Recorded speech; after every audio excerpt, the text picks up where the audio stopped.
3366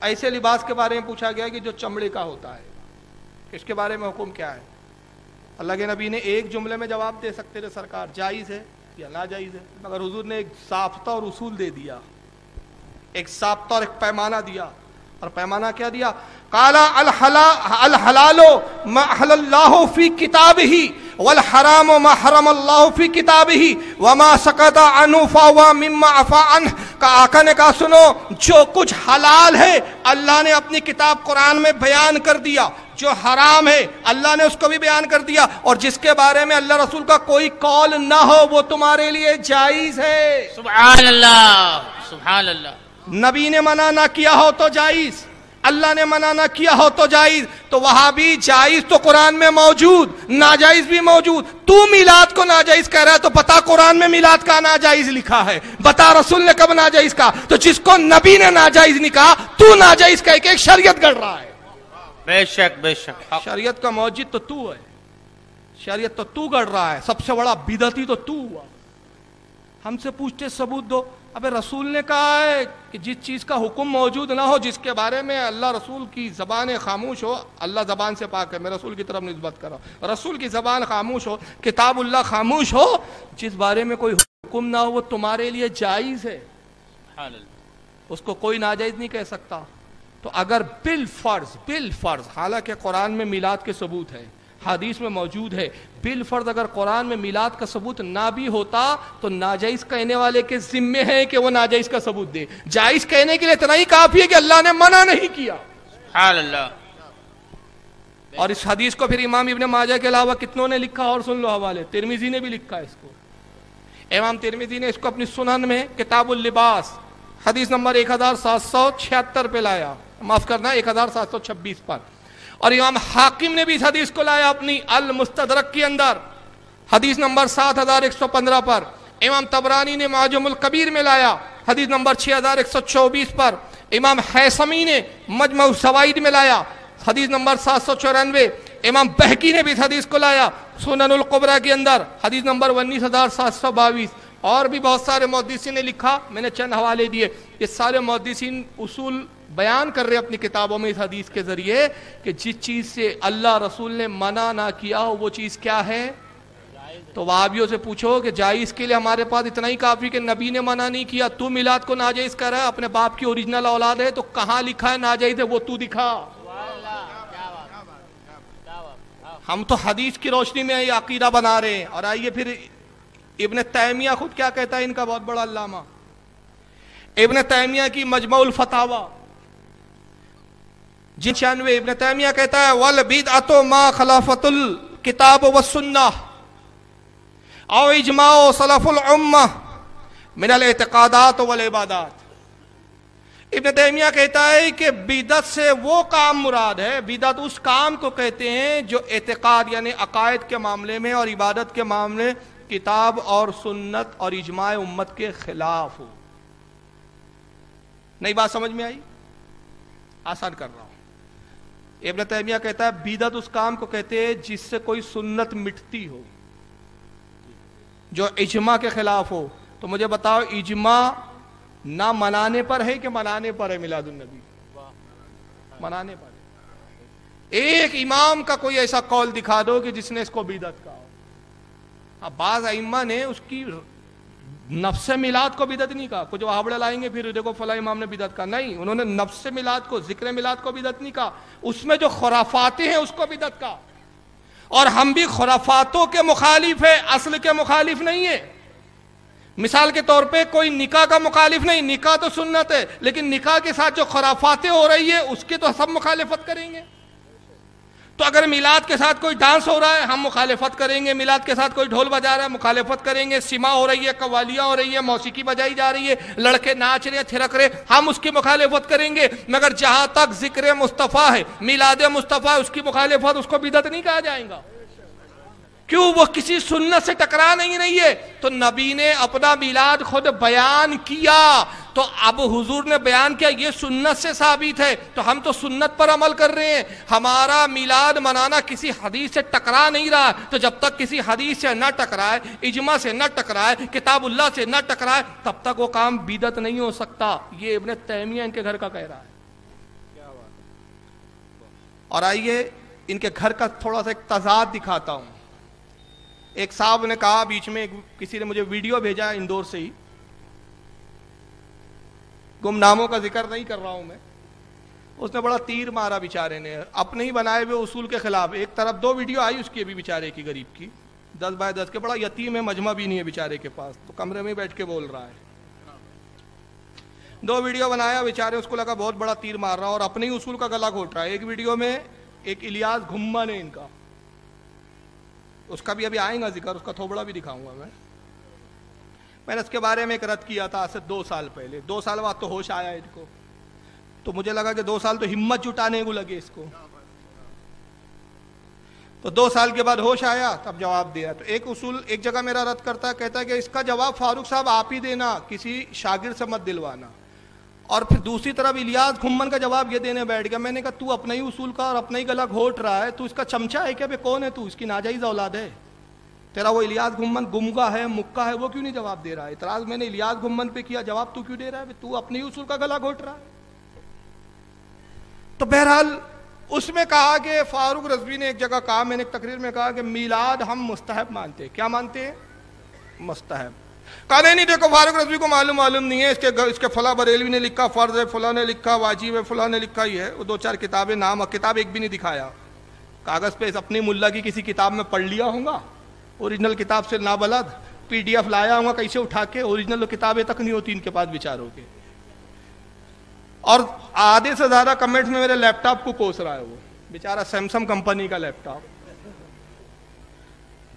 لے کر آ جاتے ہو, یہ کرتے ہو کرتے. میں نے کہا پہلے یہ طے کر لو مجھ سے تکلیف ہے کہ لیپ ٹاپ سے تکلیف ہے, تم اب تک طے نہیں کر پائے. بیٹے لیپ ٹاپ تو 6 سال سے میں لے کے چل رہا ہوں, تقریر تمہیں ننگا تو میں 18 سال کی عمر سے کر رہا ہوں. میری پہلی کتاب آئی تھی قرینِ زندگی جب میں 18 سال کا تھا, سب جانتے ہو کتاب کو, ہے نا. ننگا تو تب سے کرتے ہوئے آ رہا ہوں, لیپ ٹاپ سے تو ابھی تم کو پبلک میں ننگا دکھا رہا ہوں میں. تو یہ لیپ ٹاپ بیٹا اس لیے نہیں ہوتا, یہ تم مکاروں کے لیے اس لیے لایا جاتا ہے کہ تم مکار انکار کرتے ہو نا, ہمارے مولانا نے لکھا نہیں, ہمارے مولانا نے کہا نہیں, تو میں لکھا ہوا بھی دکھاتا ہوں, بولتا ہوا بھی دکھاتا ہوں, تاکہ دیکھ لو کہ یہ کیا بول رہا ہے. کہا دیکھو ان کے مولانا میں اعتراض ہے, اس کا جواب میں بعد میں دوں گا, پہلے اپنے گھر کا جائزہ لو, اپنے گھر کو دیکھ لو پہلے کیا ہے. آئیے ذرا یہ دیکھتے چلیں اب کتنے تضاد ہے اور کتنے پاگل فتوے ہیں. یہ ان کے یہاں کے غوث عالم ہے, اس کو غوث عالم کہتے ہیں. یہ کون؟ رشید احمد گنگوئی, کتاب کا نام فتاوی رشیدیہ. یہ میرے پاس اوریجنل بھی موجود ہے. مانیٹر پہ تو اس لیے دکھانے کے لیے مانیٹر لگائے جاتے ہیں, لیپ ٹاپ اسی لیے ہے. بیچارہ یہ سیمسنگ کا جو ہے نا لیپ ٹاپ, اس نے بھی سوچا نہیں ہوگا کمپنی میں بنتے وقت کہ مجھے وہ سعادت ملیں گی کہ کئی سال میں وہابیوں کو ننگا کرتا رہوں گا, اس نے بھی نہیں سوچا ہوگا. یہ فتاوی رشیدیہ ہاتھ میں میرے. آئیے ذرا دیکھیے پہلے رشید احمد گنگوہی صاحب کیا لکھتے ہیں. صفحہ نمبر 115, دیوبند کے بہت بڑے علامہ اور مولوی الیاس کاندھیلوی تبلیغی جماعت جنہوں نے بنائی, ان کے استاد ہیں. ان سے ایک سوال ہوا کہ مولود شریف, مولود یعنی میلاد النبی کو ہی بولتے ہیں, مولود شریف اور عرس کے جس میں کوئی بات خلاف شرع نہ ہو, جیسا کہ حضرت شاہ عبدالعزیز رحمت اللہ علیہ کیا کرتے تھے, آپ کے نزدیک جائز ہے یا نہیں؟ اور شاہ صاحب واقعی مولود اور عرس کرتے تھے یا نہیں؟ 3 سوال ہے, پہلا سن لیجئے. یہ اتنا پیدل تھا یہ علم سے یہ رشید احمد گنگوئی, سوال کچھ ہوتا تھا جواب کچھ دیتا تھا. اور اس کے تو کئی سوال کے جواب ایسے کہ ہنسی آتی ہے. اس سے ایک سوال کسی نے پوچھا تھا ایک زمانے میں کہ نوٹ پر تصویر چھپی ہے ملکہ وکٹوریہ کی, اس کا استعمال کرنا جائز ہے نہیں. 1 صفحے کا سوال ہے پورا. کتنا سوال کتنا ہے؟ 1 صفحے کا, کہ بھئی یہ نوٹ کا استعمال کا کیا حکم ہے, اس پہ زکوٰۃ دینے کا کیا حکم ہے, جیب میں رکھنے کا کیا حکم ہے, اس پہ نماز ہوں گی یا نہیں ہوں گی, گھر میں کھلا ہو تو کیا حکم ہے, کیا وہ حدیث اس پر صادق آتی ہے کہ جہاں تصویر ہو جاندار کی فرشتے نہیں آتے. سارے سوالات. جواب کتنا معلوم ہے؟ عادل ہے ان کا. فقیر کو تحقیق نہیں, فقط بندہ عبدالرشید گنگوئی. سوال کرنے والا بھی کوس رہا ہوں کہ دلت دھرم منوج کے پاس پوچھ لیا, کچھ بھی نہیں معلوم اس کو. اور اعلیٰ سے جب پوچھا گیا تو پوری ایک کتاب ہی لکھ ڈالی اس پر. اور عرب کے 37 علماء کی تصدیقات ہے اس کے اوپر. سبحان اللہ. اب 3 سوال ہوئے کہ میلاد شریف اور عرس منانا کیسا. پہلا سوال کیا ہے؟ میلاد منانا کیسا. دوسرا سوال کہ شاہ عبد العزیز محدث دہلوی مناتے تھے، کون تھے یہ؟ شاہ ولی اللہ صاحب کے صاحبزادے تھے اور اپنے صدی کے مجدد تھے. اور اسماعیل دہلوی جو ان کے سب سے بڑے علامہ مولانا شہید جن کو بولتے مولوی اسماعیل کے یہ سگے چچا تھے، اپنے زمانے کے محدث عالم، وہ مناتے تھے. تو آپ کے نزدیک جائز ہے یا نہیں؟ اور وہ مناتے تھے کہ نہیں مناتے تھے؟ یہ تحقیق کیا ہے؟ 3 سوال ہے، جواب کیا دیتے ہیں؟ عقد مجلس مولود اگرچہ اس میں کوئی امر غیر مشروع نہ ہو مگر اہتمام و تدعی اس میں بھی موجود ہے، لہذا اس زمانے میں درست نہیں. وعلی ھذا عرس کا جواب ہے. اب یہ تھوڑا بڑا گاڑی اردو ہے، کچھ جملے نہیں سمجھ میں آئے ہوں گے، میں آسان کرتا ہوں. کہتے ہیں کہ جو اصل مولود شریف میلاد کی مجلس کا معاملہ ہے اس میں اگرچہ کوئی شریعت کے خلاف کام نہ ہو، شریعت کے خلاف اگر کام نہیں بھی ہو رہے تب بھی میلاد منانا جائز نہیں. کیوں؟ کیونکہ اہتمام کرنا، میلاد کا اہتمام کرنا، تدعی یعنی لوگوں کو بلانا، دعوت دینا، لوگوں کو جمع کرنا، یہ اس میں موجود ہے. تو یہ ملا جی کے پلے نہیں پڑا کہ لوگوں کو نبی کا ذکر کے لیے جمع کرنا یہ کیسے بدعت ہو گیا جی؟ کیونکہ یہ چیز اس میں بدعت موجود ہے. تدعی یعنی لوگوں کو بلا کے جمع کرنا، اس کا اہتمام کرنا مجلس کا، اس لیے ناجائز ہے. یہ کون سا اصول ہے؟ اور اسی کو پھر عرس پر قیاس کر لیجئے. بہت اشیاء ہے کہ اول مباح تھی پھر کسی وقت میں منع ہو گئی. مجلس عرس و مولود بھی ایسا ہی ہے. کہتے بہت سی چیزیں تھی پہلے جائز تھی، بعد میں، جملہ سنیں، پہلے کیا تھی اور بعد میں ناجائز ہو گئی. اسی طرح یہ میلاد ہے. تو چلو ملا جی نے پہلے تو مان لیے کہ پہلے میلاد جائز تھی، آج ہم ناجائز کہہ رہے ہیں. یہ تو چھپ گیا. اور 2 سوال آخری کے اڑائی دیے کہ شاہ عبد العزیز مناتے تھے کہ نہیں مناتے تھے. جواب ہی نہیں دیا. کیوں جواب؟ اس لیے نہیں دیا کہ شاہ عبد العزیز مناتے تھے میلاد. ان کے ابا شاہ ولی اللہ بھی بناتے تھے، اور ان کی کتاب میں لایا ہوں، یہاں موجود ہے، رسائل شاہ ولی اللہ. اس کے اندر ایک رسالہ ہے جس کا نام ہے الدار السمین فی مبشرات النبی الامین. اس میں وہ خود کہتے ہیں کہ میرے والد شاہ عبد الرحیم